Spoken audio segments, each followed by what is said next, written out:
I've spent more than half my life looking into the eyes of people who think they can outsmart the truth. It started on the streets of Chicago, wearing a badge, walking beats, where the air always smelled like old exhaust and broken promises. You learn something out there that you can't get from a textbook. You learn the geometry of a lie. You see it in the way a shoulder twitches, the way someone can't hold your gaze for more than a second before their eyes dart to the floor, or worse, the way they stare you down with a cold, manufactured defiance. I've had guys standing over a smoking gun telling me they didn't hear a sound. I've had people look me dead in the face while their hands were still shaking from the adrenaline of a crime, swearing they were miles away. After 30 years of that, your patience doesn't just run thin, it disappears. It's gone. I don't have time for the dance anymore. I don't have room in my life for the stories people tell themselves so they can sleep at night while they're destroying the people who are supposed to mean the most to them. People ask me why I'm so hard on the guests who come on my stage. They think it's for the cameras. It's not. It's because I've seen what happens when a lie is allowed to breathe. I've seen the wreckage it leaves behind. When you've spent years notifying next of kin or pulling kids out of homes where the truth was a foreign language, you lose the ability to play nice with a liar. You stop caring about their feelings and you start caring about the one person in the room who's actually being hurt. That's what this job is for me. It's not a show, it's a reckoning. If you're gonna stand in front of me and tell me the sky is green while I'm looking at the blue horizon, I'm gonna call you out on it. I'm gonna push until you break, not because I enjoy the breaking, but because the truth is the only thing that can actually fix the mess you've made. This case I dealt with recently, it was a heavy one. It's the kind of situation that keeps me up because it involves a kid who has no say in the chaos his parents are creating. The man's name was Mark. He was a hardworking guy, the kind of man who looks like he's carried the weight of the world on his back for a long time. He came to me because he was drowning in doubt. He had a 3-year-old son, a boy he'd raised from the moment he left the hospital. He changed the diapers. He'd stayed up during the ear infections. He'd been there for every milestone. But there was this shadow hanging over his house. His wife, Sarah, had a history that he couldn't quite ignore anymore. There were whispers from friends, gaps in her stories about where she was a few years back, and a nagging feeling in his gut that wouldn't go away. When a man comes to me and says, "Steve, I love this boy more than life itself, but I need to know if he's mine," I don't see a man being petty. I see a man who's being tortured by the unknown. I see a man who deserves the truth so he can figure out how to move forward. Sarah, on the other hand, walked into my studio like she was the victim. She had this armor on this aggressive defensive shell that I recognized instantly. She wasn't just saying she was faithful, she was attacking Mark for even suggesting otherwise. She told me he was crazy. She told me he was insecure. She said that by bringing her on the show, he was destroying their marriage. She used the child as a pawn, saying things like, "How could you do this to our son?" That's a red flag for me every single time. When someone tries to make you feel guilty for asking for the truth, they're usually hiding something behind that guilt. I sat them both down. I didn't want the yelling. I wanted the reality. I looked at Sarah and I asked her straight. I didn't wrap it in nice words. I asked her if she had slept with anyone else around the time that little boy was conceived. She looked me right in the eye, that cold, unblinking stare that liars use when they think they're convincing. She said, "No, Steve, never. Mark is the only man I've ever been with. I would never do that to him." I watched her hands. They were steady, which usually means someone is either telling the absolute truth or they've told a lie so many times they've started to believe it themselves. I asked her about a specific guy, someone Mark had mentioned, an ex-boyfriend who had been hanging around back then. Her face changed for just a fraction of a second. The mask slipped. She dismissed it quickly, saying he was just a friend, someone who was helping her through a rough patch. But the rough patch was exactly when she got pregnant. The logic didn't add up. It never does. Lies have holes, and if you poke at them long enough, the whole structure starts to wobble. Mark sat there, just feet away from her, looking like he wanted to vanish. He wanted her to be right. He was sitting there praying that I would call him an idiot and tell him to go home and be a father. He loved her, or at least he loved the person he thought she was. It's a terrible thing to watch a man realize that the foundation of his life might be made of sand. I didn't let up on her. I've learned that if you give a liar an inch, They'll take a mile and build a bridge with it. I told her, Sarah, we have the results. The polygraph doesn't have an agenda. It doesn't care about your marriage. It doesn't care about your feelings. It only cares about the physiological response your body has when you try to bypass the truth. She started getting loud then. She started crying, but there were no tears, just that high-pitched, performative wailing people do when they feel the walls closing in. She started saying that the test was wrong, that she was nervous, that the examiner was mean to her. I've heard it all before, every single excuse in the book. I told her to be quiet. I told her to look at her husband. I told her to look at the man who has been providing for her and that child, and to tell him the truth before I read those results. I gave her one last chance to be a human being, to show some shred of respect for the life they had built together. She didn't take it. She dug her heels in, she looked him in the face and lied again. That's the moment where the air in the room changes. It goes from tense to toxic. You realize you're not just dealing with a mistake, you're dealing with a character flaw. You're dealing with someone who would rather see the person they love get destroyed than admit they did something wrong. I've seen a lot of things in my time, but the betrayal of a father's love is high up on the list of things I can't stand. Mark was sitting there, his hands trembling. He told me he just wanted to be a dad. He said, Steve, if he's not mine, it doesn't change how I feel about him, but I can't live with her if she's been lying to me for 4 years. That's the heart of the matter. It wasn't about the kid's DNA. It was about the mother's integrity. It was about whether the last 4 years of his life had been a play he was starring in without knowing the script. I looked at the envelope in my hand. I knew what was in there. The examiner had already briefed me. And I looked at Sarah one more time. She was still holding that defiant pose, but I could see the sweat on her upper lip. I could see the way her chest was heaving. She knew it was over. But she was going to go down swinging, even if it meant taking everyone else down with her. This wasn't about a mistake anymore. It was about a total lack of conscience. I pulled the results out of the envelope. I didn't do it slowly to build suspense for the crowd. I did it because I wanted to get to the rot and cut it out. I've never understood the hosts who play games with these moments. This isn't a game. This is a man's life. This is a child's identity. I looked at the paper, and there it was, in black and white. Deception indicated. On every single relevant question, I looked up at Sarah, and I didn't see a woman who was surprised. I saw a woman who was caught. I looked at Mark, and I could see his heart breaking in real time. I told him, Mark, she failed. She failed when asked if she had sexual contact with another man around the time of conception. She failed when asked if she believed someone else could be the father. She lied about everything. The room exploded, but it was Sarah's voice that rose above everyone else's. She didn't apologize. She didn't break down and ask for forgiveness. She started screaming that the test was rigged. She called the polygraph examiner a liar. She told me I was trying to ruin her family for ratings. That's the classic move of a narcissist. When the truth finally corners them, they try to set the whole building on fire just to create a distraction. I didn't raise my voice yet. I stayed calm because the truth is louder than any scream. I asked her, if the test is wrong, Sarah, then why are you shaking? Why can't you look at Mark right now? She wouldn't do it. She kept her eyes on me, trying to win an argument she had already lost. I stood up and I walked over to her. I wanted to be in her space. I wanted her to feel the weight of what she had done. I told her to look at Mark. I forced the issue. I said, look at this man. Look at the man who has worked 40, 50 hours a week to put a roof over your head and that boy's head.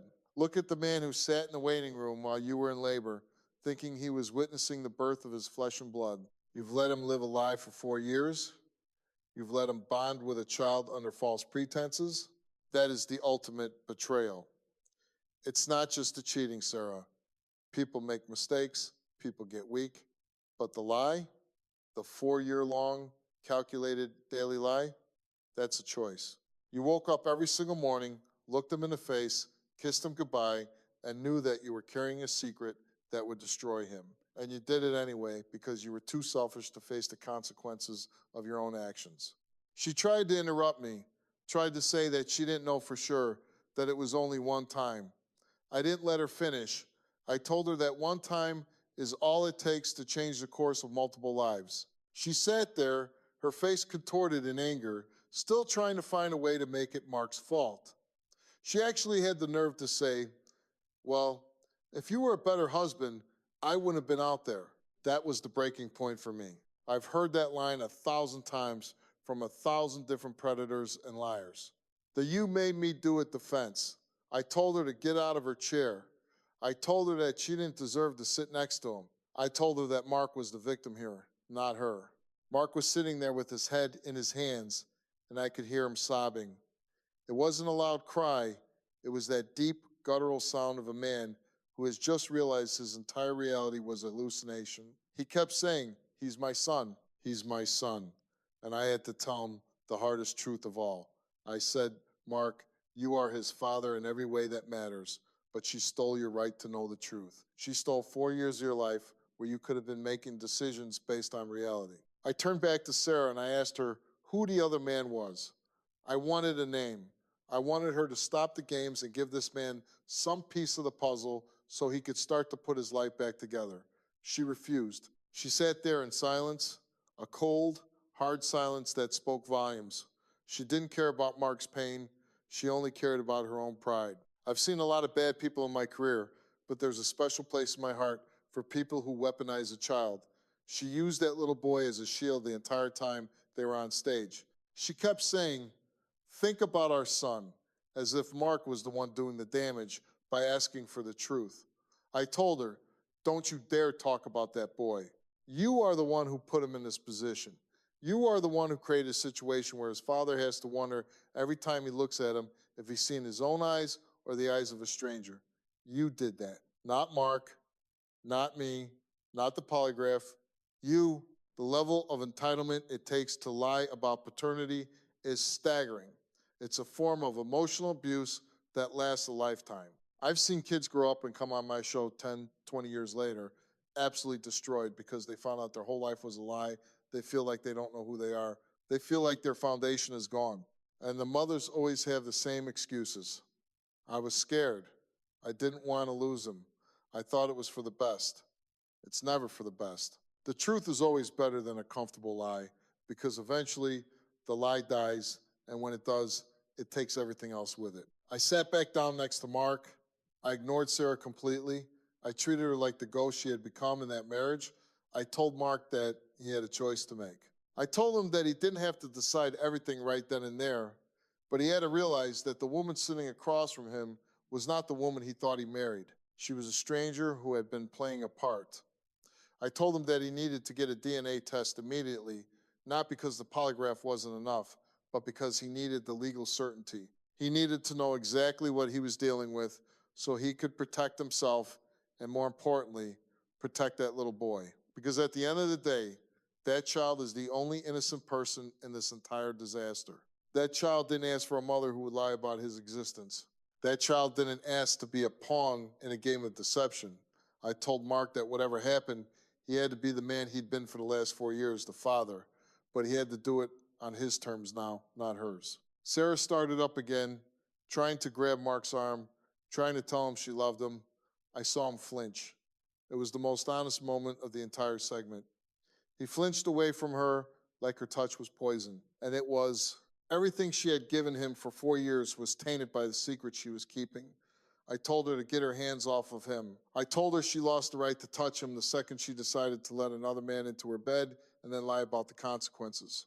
I told her that love isn't a word you just say to get out of trouble. Love is an action, love is honesty, love is respect. And she hadn't shown him an ounce of any of those things. She had shown him contempt. You have to have a deep level of contempt for someone to lie to them for that long. You have to believe they are beneath you, that they don't deserve the truth, that they are just a tool for your own stability and comfort. I told her she was a coward. I told her that the strongest thing she could have done was tell him the truth 4 years ago, but she chose the easy way out, which is always the most destructive path in the long run. The studio was quiet for a second, but it was that heavy, suffocating kind of silence you get right before a storm breaks. I've sat in interrogation rooms smaller than this where the air felt exactly the same. You can practically hear the clock ticking in the back of your head, reminding you that every second spent on a lie is a second stolen from the truth. Sarah was sitting there, her eyes darting around the room, looking for an exit, looking for an ally, looking for anything other than a reality staring her in the face. I didn't give her an inch. I've learned that when you're dealing with someone who has been living a double life, you have to stay on them.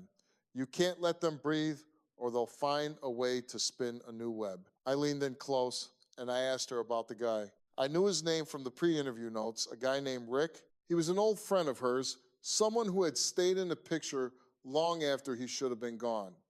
I asked her, Sarah, tell me about Rick. Tell me why he was at your house when Mark was at work. Tell me why your neighbors saw his car there at 2 in the morning while Mark was pulling double shifts to pay for your lifestyle. She turned white. That's the tell I was looking for. The blood just drained out of her face. She tried to say it wasn't what it looked like, that Rick was just helping her move furniture or some other garbage excuse that wouldn't hold up in a kindergarten classroom. I looked at Mark. He didn't even look surprised anymore. He looked defeated. He told me, Steve, I asked her about Rick a dozen times. She told me I was being paranoid. She told me I was acting like my father, who was a jealous drunk. She used my own insecurities against me to hide what she was doing.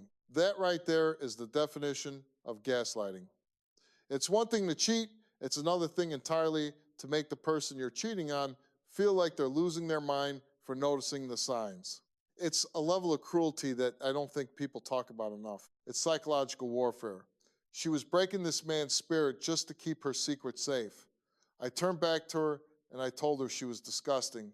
I didn't mince words. I told her that using a man's past trauma to cover up her own infidelity was about as low as it gets. I've seen a lot of people try to play the I was lonely card. She tried it next. She started talking about how Mark was always working, how he wasn't emotionally available for her. I stopped her right there. I told her, Mark was working to provide for you and a child that might not even be his. He was being a man. He was fulfilling his responsibilities. You didn't have a conversation with him about your needs. You didn't ask for therapy. You didn't even ask for a divorce. You just went out and found someone else to fill the void, and then you let Mark foot the bill for the consequence. That's what people like Sarah don't understand. They think their emotions justify their actions. They think that because they felt a certain way, they had the right to betray the person they swore to be faithful to. It's a total lack of accountability. It's the me first mentality that is rotting our society from the inside out. I told her that being lonely doesn't give you a pass to lie about paternity. It doesn't give you a pass to let a man raise another man's child without his knowledge. We went deeper into the results. The polygraph examiner had asked her if she had ever planned to tell Mark the truth.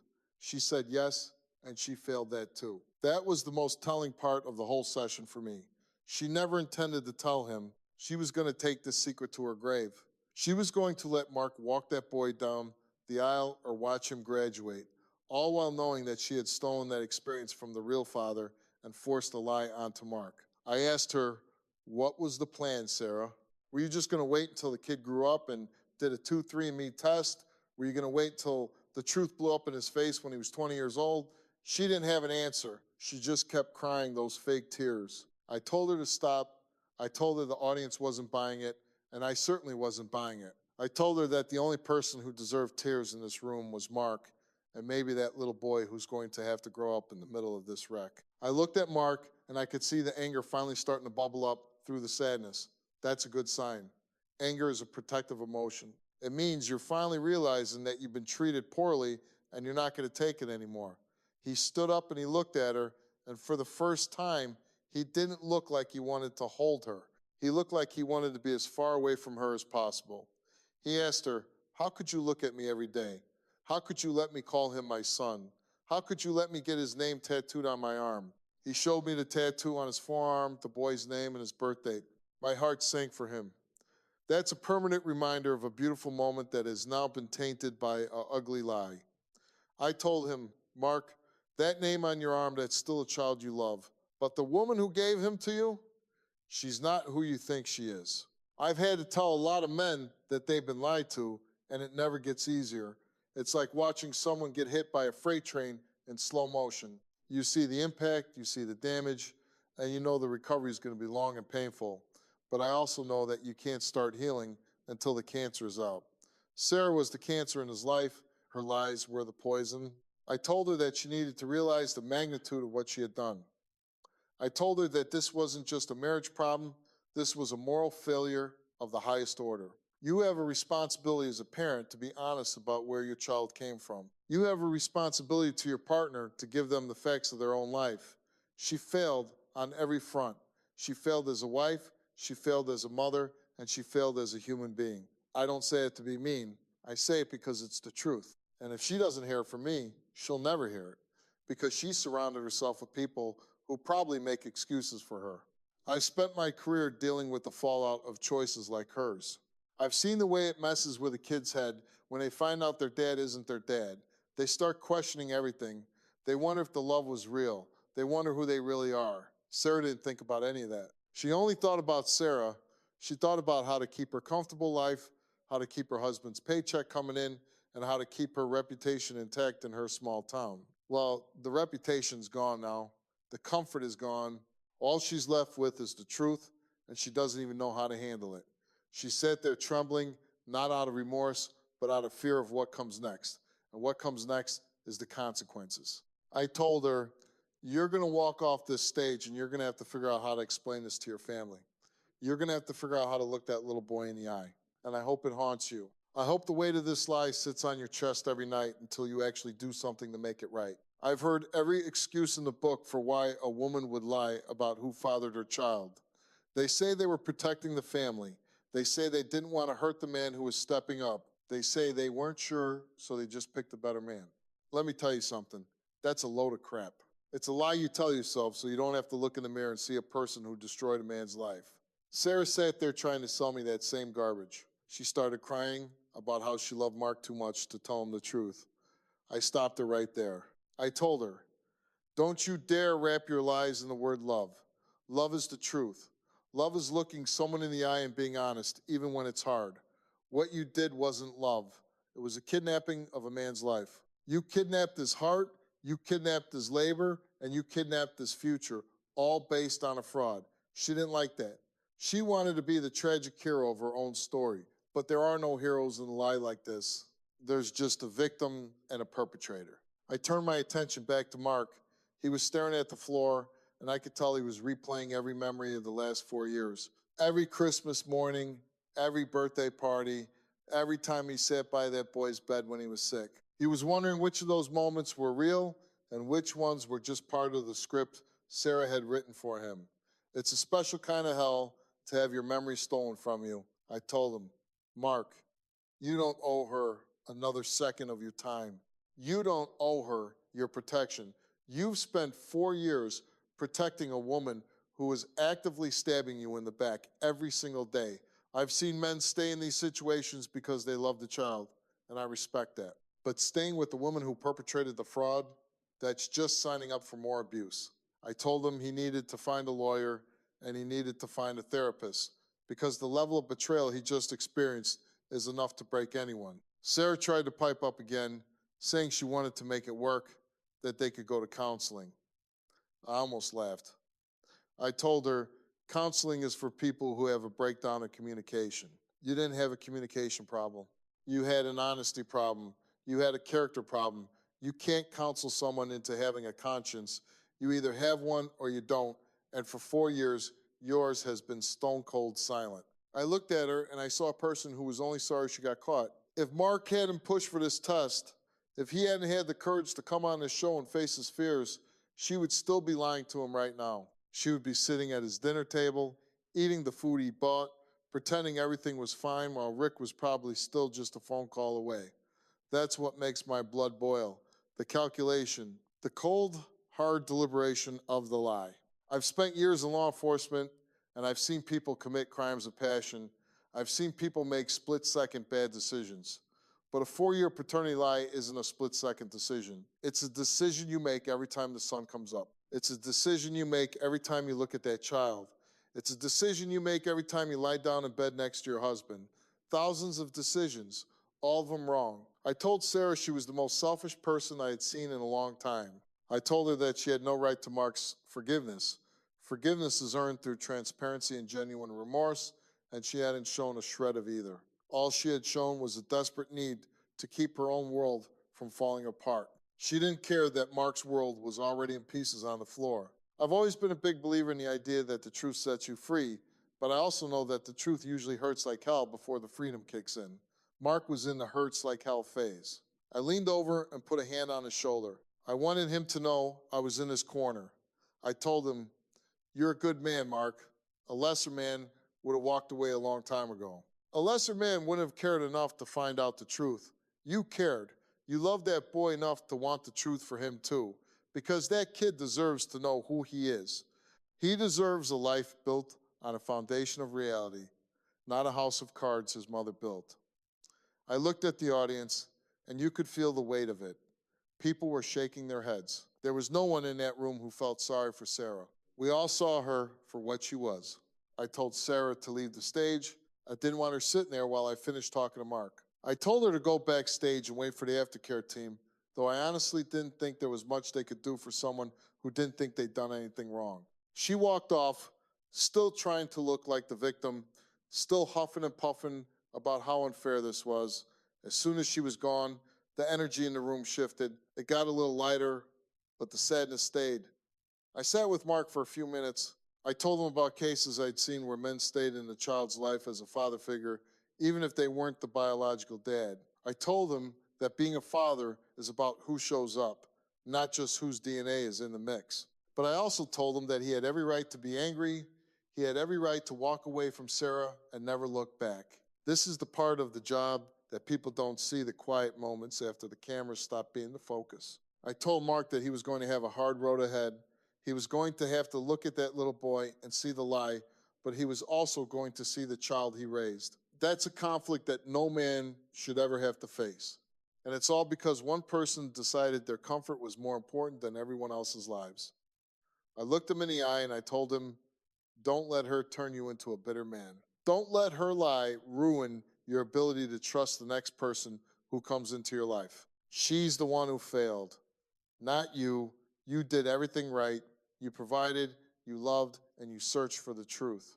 You should be able to hold your head up high, even if your heart is heavy right now." He thanked me, but I could see he was a million miles away. He was probably back at home in his head, looking at the empty nursery or the toys on the floor, wondering what happened to the life he thought he had. It's a tragedy, plain and simple.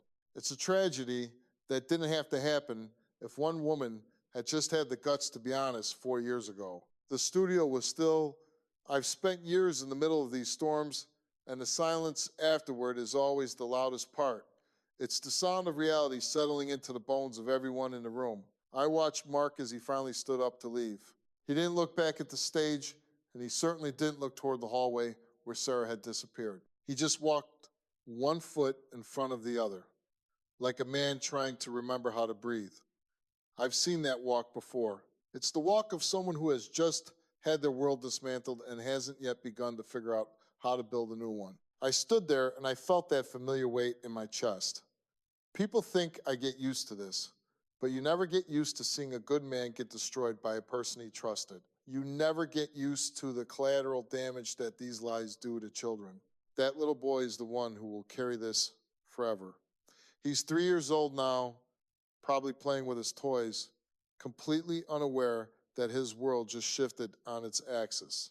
He doesn't know that the man he calls Dada is currently wondering if he's even allowed to use that title anymore. He doesn't know that his mother chose a lie over his own history. It's heartbreaking. I've dealt with criminals of all kinds, but the ones who steal a child's sense of self are some of the hardest to forgive. Sarah will go home and she'll probably find a way to blame me or Mark or the show. She'll tell herself she's the victim of a mean host and a rigged machine. That's how people like her survive, by refusing to ever be the villain in their own story. But the truth doesn't care about the stories we tell ourselves. The truth just is. I walked back to my dressing room after the cameras cut, and the hallways felt longer than usual. I thought about my own kids. I thought about the importance of being someone they can look at and know they're getting the straight shot. That's all any of us want, really. We want to know that the ground we're standing on is solid. Mark found out today that his ground was just a thin layer of ice over a very deep, cold ocean. My hope for him is that he finds his footing. I hope he realizes that he didn't lose a son today. He lost a liar. The love he gave that boy for 4 years wasn't a waste. It was the only real thing in that house. The biology might be a question mark, but the fatherhood was real. I do this show because someone has to be the one to say enough. Someone has to be the one to look the liar in the eye and tell them that their time is up. We live in a world where everyone wants to make excuses, where everyone wants to see both sides. But sometimes there aren't two sides. Sometimes there's just right and there's wrong. Lying to a man about his child for 4 years is wrong. There is no nuance there. There is no justification. It is a moral failure of the highest order, and it needs to be called out for what it is. If you're sitting there and you're living a life built on a secret, I'm telling you now, it will come out. It always does.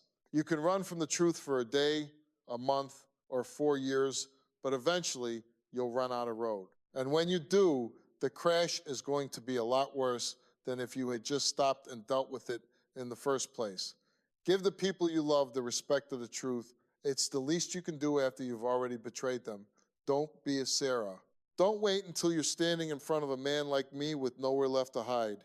Be a person of character. Be honest, even when it's the hardest thing you've ever done. If you are in a situation where you feel the truth is being hidden from you, don't stop searching. You have a right to know the reality of your own life. Never settle for a comfortable lie when the truth is what you need to be free.